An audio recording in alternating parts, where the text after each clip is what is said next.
Chicken Little knew something was wrong the moment the acorn struck her head.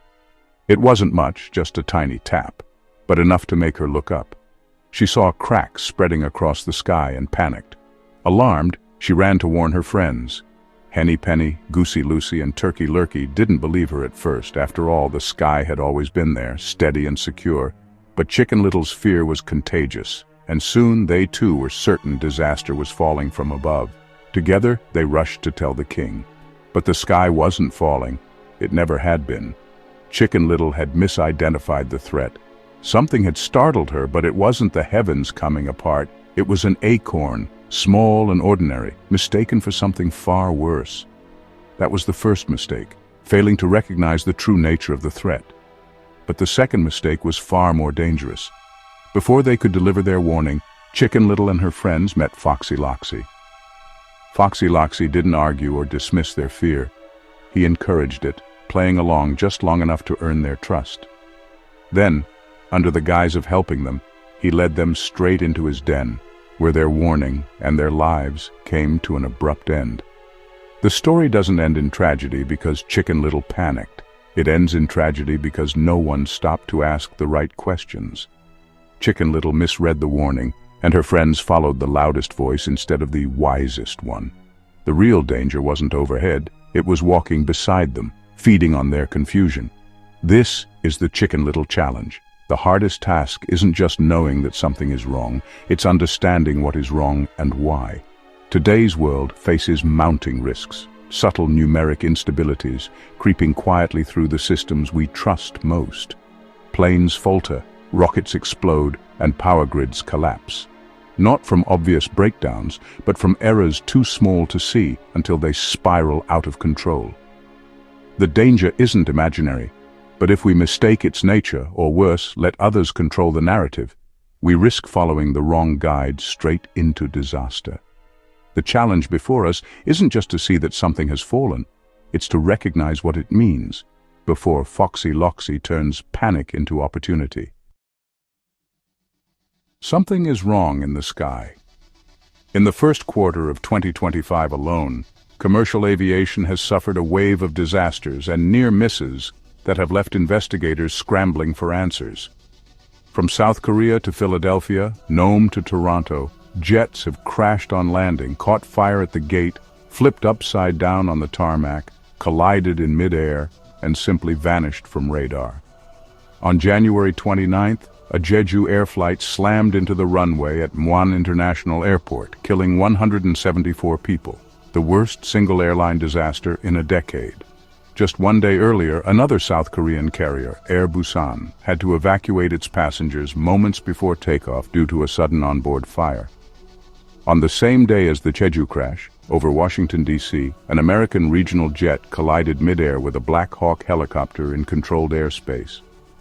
3 major accidents, 2 countries, 24 hours.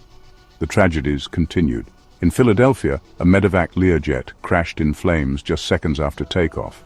In Alaska, a commuter plane disappeared over sea ice, its wreckage found days later with no survivors.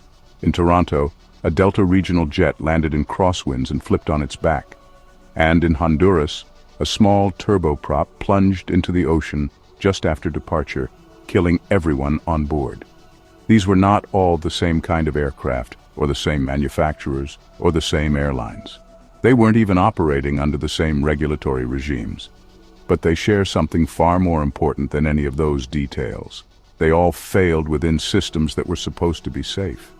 These were not prototype aircraft, or planes flying in war zones. These were passenger and medical transport flights on routine missions, cleared by control towers, operating under normal conditions. Yet again and again, something subtle and cumulative pushed these systems over the edge, something that could not be caught by ordinary inspection. And while investigators point to proximate causes, wind shear, bird strikes, engine failure, human error, the broader pattern is undeniable.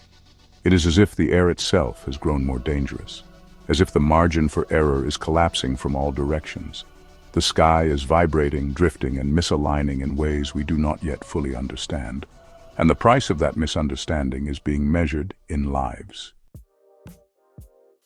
As aviation reeled from an unprecedented wave of failures in early 2025, A parallel drama was unfolding on the new frontier of spaceflight, equally troubling and equally misunderstood. At its center stood SpaceX's Starship program, a triumph of modern engineering ambition, suddenly confronted by its own pattern of dramatic and explosive failures. On January 16, 2025, Starship Flight Test 7 erupted in a spectacular mid-air explosion above the Turks and Caicos Islands, scattering flaming debris over hundreds of square miles of Caribbean waters and populated islands, reaching as far as Puerto Rico and the British Virgin Islands. In March, Flight Test 8 repeated the disaster, breaking apart on atmospheric re-entry and showering wreckage across Florida and the Bahamas. Commercial airspace shut down abruptly, leaving nearly 500 flights grounded or diverted, and tens of thousands of travelers stranded. Yet the reaction was astonishingly muted. Though cleanup efforts quietly unfolded, the public and media response was carefully managed. Official narratives framed these catastrophic explosions as expected learning experiences, unavoidable in the pursuit of innovation. Behind the scenes, powerful economic incentives and regulatory capture quietly influenced oversight. Critics pointed to the FAA's increasingly lenient stance toward SpaceX, accelerated investigation timelines, and minimal interruption of testing schedules, even after repeated visible public harm. The company's crucial role in NASA's Artemis missions further insulated it, ensuring continued political goodwill and regulatory leniency. Local communities near Boca Chica, Texas, voiced unease about continual testing and debris hazards. Environmentalists warned of chemical pollution and habitat destruction from scattered debris. Airlines counted millions in losses from flight disruptions, but still, rockets launched. Systems were recalibrated, regulations eased. The inertia of scientific ambition, economic urgency, and captured regulatory oversight pushed relentlessly forward, reinforcing one another in a dangerous triad that masked the fundamental fragility of these engineered systems. And again, beneath the surface spectacle and carefully managed narratives lay a haunting familiarity. Just like the aircraft failures before them, Starship vehicles weren't failing because of isolated, obvious engineering mistakes. They exploded in mid-air despite each individual subsystem being certified safe. Engines performed according to specification. Structural integrity was within parameters. Flight software showed no alarming anomalies. Yet somewhere, subtly, cumulative numeric errors, small distortions from digital approximations of structural and harmonic interactions, built silently toward catastrophic failure. Reports from internal engineering teams privately acknowledged unexpected harmonic responses, a careful euphemism for resonances and feedback loops that designers hadn't anticipated and simulations hadn't captured. These harmonic failures revealed a profound misalignment between the digital models engineers trusted and the physical realities they were attempting to control. And still, no fundamental reassessment emerged, no pause to reconsider the systemic math underpinning these machines. Instead, SpaceX pushed harder, faster, further, full steam ahead down a track whose instability remained invisible to their models. Then suddenly it wasn't just planes or rockets, it was an entire city. In late March, just weeks after Starship debris had been cleared from Florida beaches, Europe's busiest airport plunged abruptly into darkness. A single transformer fire at Heathrow International Airport triggered cascading blackouts, grounding all flights and stranding hundreds of thousands of travelers. Digital monitoring systems, trusted implicitly, had ignored subtle warning signs. Small numerical approximations in sensor data about transformer temperatures and electrical loads, previously dismissed as insignificant, quietly compounded and multiplied through automated decisions. The digital models had assured operators everything was within acceptable bounds, right up until the moment it catastrophically wasn't. Urgent to restore normalcy, Heathrow rushed through emergency fixes, rebooting systems without careful reassessment. Regulators encouraged swift recovery, airlines demanded it, governments insisted upon it. The underlying cause, fragile numerical approximations amplified through interconnected digital and physical layers, was quickly lost in the race back to normal. As aircraft once more began taking off, and power flickered back into terminals, The illusion of restored stability settled back into place. Yet what seemed like a rapid recovery was, in reality, a desperate patch, a rushed fix atop hidden fractures. The consequences were not resolved, only deferred. Quietly rippling outward, invisible stresses transferred into global aviation, communications, supply chains, and energy systems. The deeper truth remained unspoken, unaddressed. Digital approximations had quietly undermined systems we trusted with our lives. And as Heathrow hurriedly returned to business as usual, no one paused to ask, what invisible stresses had we just unleashed into the global network, and where would they strike next? When systems fail, engineers respond with the tools they know best: diagnostics, refinement, control. They review logs, rerun simulations, and then do what seems most logical. They tighten the tolerances. If a heat sensor misreads by 0.5 degrees, the solution is to increase its resolution. If vibration thresholds are being crossed unexpectedly, the system is recalibrated to account for more decimal places. If software feedback loops misbehave, the update frequency is doubled. The assumption is clear and deeply rooted. More precision leads to more accuracy, and more accuracy leads to stability. It's the rational response. It's also catastrophically misguided. This is the precision trap, a self-reinforcing engineering reflex that mistakes apparent control for true fidelity. And it's precisely how modern aerospace and infrastructure systems are marching deeper into fragility, armed with nothing but a longer ruler and the conviction that if they measure finely enough, the system will behave. But this belief breaks down at the root, because it's based on a fundamental misunderstanding. Precision is not the same as correctness. Decimal-based digital systems don't simulate reality directly, they approximate it. Floating point representations cannot hold exact values for pi, the square root of 2, or even many common trigonometric expressions. Instead, they store the closest possible binary value that fits within a fixed number of bits.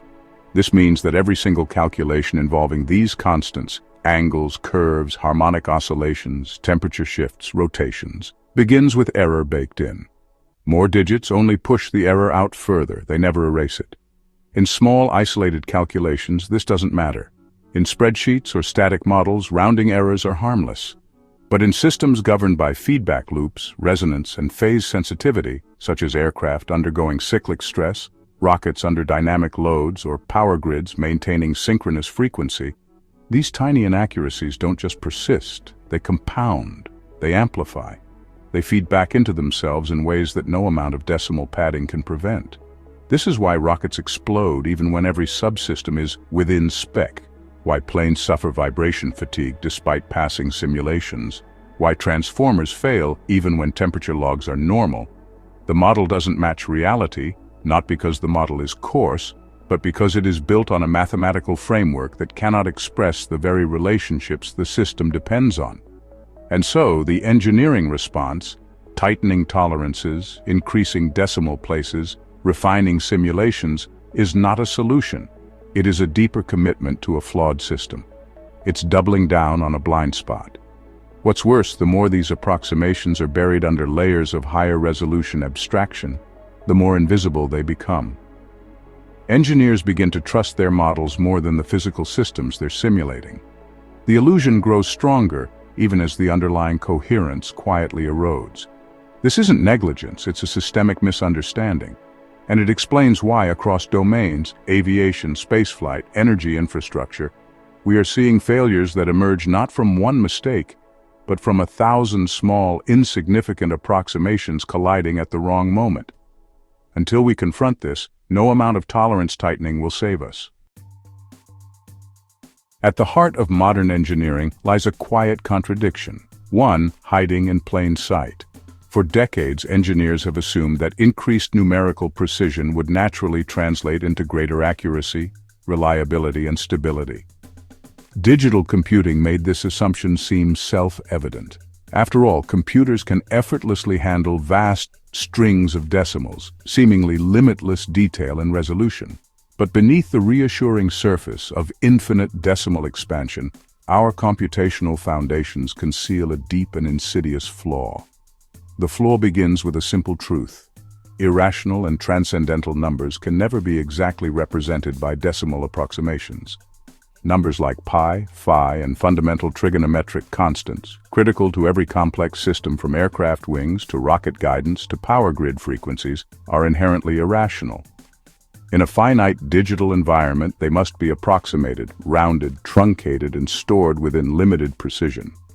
The value stored is not pi itself, but an approximation, close, yet not exact. And no matter how many decimal places you include, that fundamental gap never vanishes. It merely shrinks, hidden within increasingly subtle tolerances. But why should such infinitesimal errors matter? After all, a difference of a billionth of a decimal point seems inconsequential. Here lies the critical misunderstanding. These tiny, hidden errors do not vanish. They accumulate. In static calculations, such approximations might never emerge. But modern engineered systems are dynamic, feedback-driven, and interconnected. They rely explicitly on harmonic integrity, precise ratios, exact frequencies, carefully synchronized phases. Each iteration, each feedback cycle, each subsequent computation takes the previous approximation as its new baseline. Errors feed into errors, magnify one another, and silently compound over thousands, even millions of cycles. Thus, these invisible inaccuracies cascade through complex interactions. In aircraft structures, slight numerical distortions in resonance modeling subtly shift the prediction of fatigue points, causing unexpected structural failures years down the line. In rockets, harmonic interactions between engines and fuel flows become misaligned by fractional approximations, eventually causing catastrophic resonance-induced explosions mid-flight. On power grids, frequency measurements relying on floating-point arithmetic become subtly inaccurate, drifting gradually until a tipping point is reached, and entire grids collapse into cascading blackouts. The danger isn't just that these errors accumulate, it's that our systems have no mechanism to detect or correct these invisible drifts. Digital monitoring and simulation, built on the same flawed foundation, inherently trust the very approximations causing instability. Systems accept their own distorted internal models as reality, making corrections and decisions based on flawed data, amplifying error rather than containing it. Engineers, believing they are adding precision and control, unwittingly deepen their reliance on an illusory mathematical structure. This illusion is deadly precisely because it's so convincing. Aircraft simulations look accurate. Rocket telemetry seems reliable. Grid management dashboards display perfectly smooth curves. Yet the gap between model and reality persists, invisible and relentless, undermining safety margins until catastrophic failure emerges out of nowhere. Each failure becomes a puzzle. Investigators scouring for mechanical faults or human mistakes, rarely suspecting the foundational mathematics itself. The solution is not finer decimals. The solution is to abandon decimals as the primary framework altogether. What's needed instead is a fundamental shift in how we represent numeric relationships within engineered systems, a shift toward ratio-based computation. Ratios, exact relationships expressed as fractions or integer multiples, are inherently stable, precise, and immune to rounding or approximation errors. Ratios preserve exact harmonic relationships, ensuring system coherence across scales and over time. Instead of a floating-point approximation of pi, a system could model its structural harmonics and rotational cycles as precise integer proportions. Frequencies, structural resonances, fuel mixture ratios, grid synchronization signals, all could be represented as exact ratios rather than floating-point approximations. This shift would transform our approach to engineering at a foundational level, restoring true coherence to our critical systems. Aircraft structures would resonate predictably, not unpredictably. Rockets would operate harmonically, not explosively. Grids would maintain synchronization reliably, rather than spiraling into chaos at tiny numeric disturbances. We are currently trapped by the illusion of precision. Only by embracing a fundamentally different computational paradigm, one based on exact numerical relationships rather than decimal approximations, can we escape that trap. This is not merely an optimization or incremental refinement, it's a revolution in how we build, model, and manage the engineered world. And the cost of ignoring it is no longer theoretical. It's measured in human lives, billions of dollars, and a growing sense of collective uncertainty about the infrastructure upon which civilization depends. When crisis strikes, aircraft disasters, rocket explosions, or power grid failures, the engineering world mobilizes immediately. Teams of experts gather, investigations begin, and new procedures are swiftly implemented. But despite these well-intentioned reactions, our conventional engineering responses share a critical flaw. Each solution implicitly doubles down on the same flawed mathematical foundation that created the original instability. Rather than addressing the root cause, decimal-based approximation, these responses perpetuate and deepen the systemic risk, locking us into a destructive cycle of failure, reaction, and deeper hidden instability. Consider aviation first. After every tragic accident, aviation authorities respond predictably. Sensors are recalibrated, structural simulations run at higher resolution, and regulatory bodies mandate tighter tolerances in aircraft manufacturing and maintenance standards. New rules multiply decimal precision in flight control systems, vibration monitoring, and aerodynamic modeling. On the surface, these measures seem prudent, but underneath, each tightening of tolerance narrows the margin between the digitally approximated reality and the physical reality of flight dynamics. Ironically, as simulations become more detailed, their invisible approximation errors multiply, quietly propagating and intensifying harmonic instabilities. Each iterative increase in numeric precision deepens the engineer's belief in their model's accuracy, even as that accuracy subtly slips away. In aerospace, SpaceX's explosive Starship failures demonstrate the same flawed cycle. After each highly visible disaster, SpaceX intensifies scrutiny on subsystem components, fuel pumps, structural welds, software algorithms, each time requiring more precise numeric controls and narrower operational parameters. Regulators, anxious to avoid public criticism yet wary of slowing critical national programs, endorse incremental improvements. But tightening decimal-based specifications, from thrust vector alignment to fuel flow rates, actually increases susceptibility to cumulative approximation errors, especially within the rocket's highly sensitive harmonic environment. Engineers tighten numeric limits, assured of increased safety, but unknowingly strengthen the illusion of precision. Each subsequent explosion thus becomes more baffling, intensifying public anxiety, regulatory paralysis, and economic pressure to get it right quickly, leading to yet another tightening cycle, with no meaningful reassessment of the foundational mathematical flaw. The same destructive cycle unfolds in our electrical grid infrastructure. After events like Heathrow's catastrophic blackout, power grid engineers rush to deploy additional digital sensors, upgrade software control algorithms, and mandate increasingly stringent numerical standards for frequency control and load balancing. More decimal places are added to frequency measurements. Faster automated feedback loops are implemented, and more computationally complex models are introduced. Again, this reaction appears logical and rational. Yet beneath each refinement, the foundational numeric approximation errors quietly multiply. Faster reaction loops compound rounding errors more rapidly. Higher resolution numeric standards hide instability deeper within system interactions. Each incremental improvement magnifies rather than reduces the systemic risk, fueling the cycle of hidden fragility until the next even larger failure emerges. Critically, these domains don't fail in isolation. Instead, failures in aviation ripple into aerospace and grid infrastructure and vice versa. Starship explosions close airspace and disrupt commercial aviation routes, cascading delays that ripple through an already fragile global aviation network. Heathrow's blackout strands tens of thousands of travelers, overloading adjacent airports and airline operations, triggering rushed repairs and regulatory shortcuts. Each failure increases urgency for rapid fixes, pushing systems back into operation prematurely, creating hidden stresses that propagate globally, intensifying interactions and pressures across seemingly unrelated domains. Together, aviation, aerospace, and electrical grids form a deeply interconnected triad of systemic vulnerability. And at each node, conventional engineering responses, tightening decimal-based tolerances, and increasing numeric complexity strengthen not stability, but fragility. Each solution makes the systems more reliant on flawed decimal approximations, compounding future risks and pushing us closer to catastrophic tipping points. It's a paradox. The harder engineers work to make their systems numerically precise, the more they embed instability deep within them.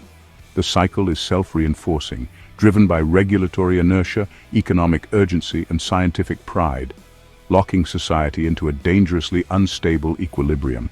Unless we recognize and break this cycle, further disasters are not merely possible, they're mathematically inevitable. The painful truth we must acknowledge is that our engineering culture, policy frameworks, and economic incentives are all structured around this illusion of precision. Breaking free requires more than incremental change. It demands a complete reassessment of how we model, simulate, and manage complexity itself. But what would such a revolutionary shift look like in practice?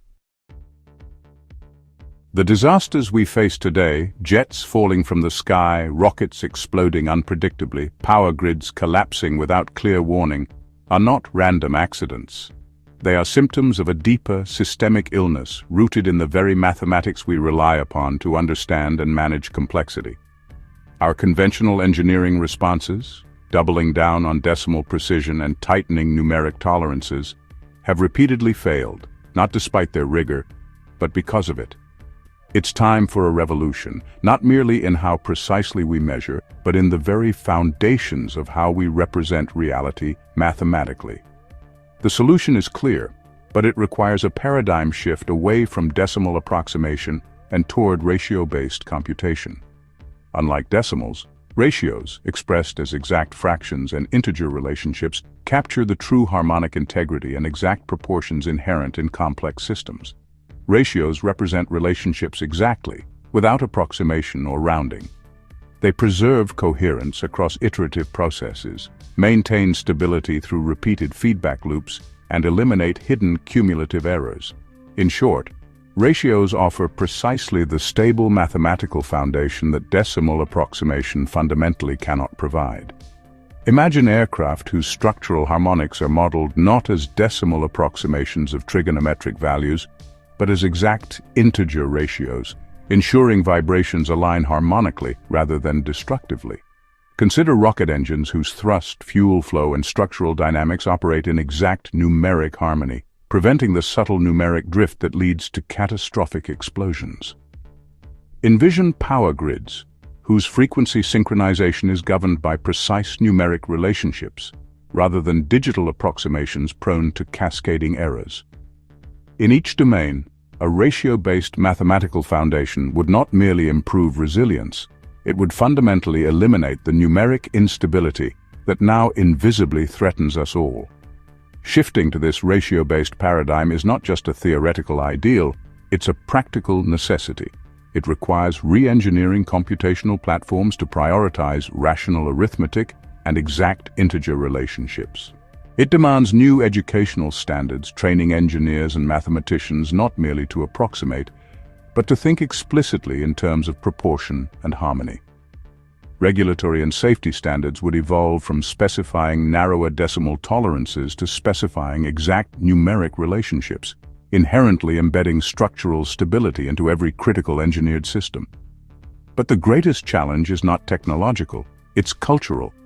Regulators, engineers, and industry leaders must confront the uncomfortable reality that decades of numeric precision have been built on an unstable foundation. We must reject the seductive illusion of infinite decimal control and replace it with the humbler but infinitely safer practice of exact numeric proportionality. This means confronting entrenched economic incentives, regulatory inertia, and professional pride, all deeply invested in the status quo. Yet the urgency is undeniable. To continue down the path of decimal approximation is to knowingly embrace catastrophic failure as inevitable. We have already glimpsed the consequences: lives lost in preventable aviation disasters, billions squandered on exploding rockets, global disruption from seemingly inexplicable power grid failures. How many more warnings must we endure before we acknowledge the common denominator, our mathematics itself? The ratio revolution begins not with better computers, but with clearer thinking. an acknowledgement that true precision lies in exact numeric relationships, not endless decimal expansions.